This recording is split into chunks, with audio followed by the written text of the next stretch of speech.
இயேசு கிறிஸ்துவின் இன்ப இனிய நாமத்தில் வாழ்த்துகிறோம். இன்றைய வேத வசனம்: நீங்கள் சம்பூரணமாக சாப்பிட்டு திருப்தி அடைந்து உங்களை அதிசயமாய் நடத்தி வந்த உங்கள் தேவனாகிய கர்த்தருடைய நாமத்தை துதிப்பீர்கள். என் ஜனங்கள் ஒருபோதும் வெட்கப்பட்டு போவதில்லை. யோவேல் 2 அதிகாரம் 26 Today's Bible verse: You shall eat in plenty and be satisfied, and praise the name of the Lord your God, who has dealt wondrously with you, and my people shall never be put to shame. Joel chapter 2 verse 26. நம்முடைய தேவைகளை சந்திப்பவர் தேவன். நம்முடைய முதல் பெற்றோருக்கு அவர் ஓர் அழகிய தோட்டத்தை சிருஷ்டித்து கொடுத்தார். அவர்கள் சந்தோஷப்பட்டு திருப்தி அடைய தேவையான அனைத்தும் அங்கு இருந்தன. அதேபோல் யாக்கோபையும் அவருடைய குடும்பத்தையும் போஷிக்கும்படி தேவன் முன்கூட்டியே யோசேப்பை எகிப்திற்கு அனுப்பி வைத்தார். இஸ்ரவேலரை வனாந்தரத்தில் போஷிக்கும்படி தேவன் அவர்களுக்கு மன்னாவை பொழிந்தருளினார். எலியாவுக்கு கேரித் ஆற்றண்டையில் தேவன் அப்பம் கொடுத்தார்.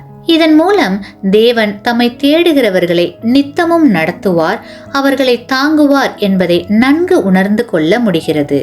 சாப்பிட்டும் திருப்தி அடையாமல் இருப்பது தேவனிடமிருந்து வரும் தண்டனையாகும். திருப்தி அடைந்தும் தேவனை துதிக்காமல் இருப்பது பாவமாகும். அப்படிப்பட்டவர்களுக்கு தேவ ஆசீர்வாதம் சாபமாக மாறும். நேர்மையற்ற வழியில் வந்த போஜனத்தை விட நேரான வழியில் கிடைத்த போஜனம் இன்பமாயிருக்கும் என்று சொல்லப்படுகிறது. தேவ ஈவுக்காக தேவனுக்கு நன்றி செலுத்துகிறவர்கள் மாத்திரமே புசித்து திருப்தி அடைய முடியும். தேவனுடைய களஞ்சியம் என்றும் குறையாதது. ஆனால் நாம் தான் தேவனிடம் கேட்பதில்லை. நீங்கள் சம்பூரணமாக சாப்பிடுவீர்கள் என்று தேவன் வாக்குரைத்திருக்கிறார். அற்புதமான விதத்தில் தேவன் நம்மை அணுகுகிறார்.